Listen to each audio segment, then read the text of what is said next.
ما عرفتش تتجوز يا احمد يا ابني بقى؟ يا ابني عايز اجوزك وافرح بيك. يا ابني ده اللي من سنك كده اتجوز وخلف وبقت معايا، الا اللهم صل على النبي كبير. عايز افرح بيك بقى يا احمد. لا مش هتجوز دلوقتي يا حاج. مش هتجوز الا لما احقق حلمك اللي انت الاول انت كان نفسك فيه، وانا ان شاء الله هحققه لك يا حاج. طول ما انا عايش على وش الدنيا مش هخليك محتاج حاجه يا حاج.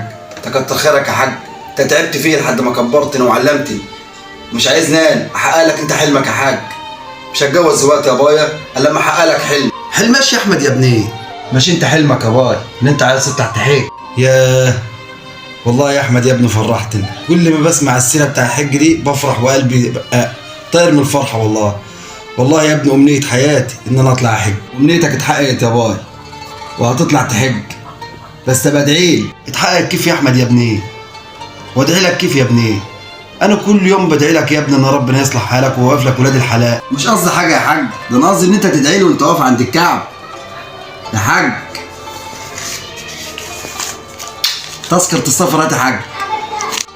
ماشي يا احمد يا ابني، ده تذكره بجد. اخيرا هنزور بيت الله. يا ابني انت فضلت الجوازه بتاعتك عشان تطلع تحججني.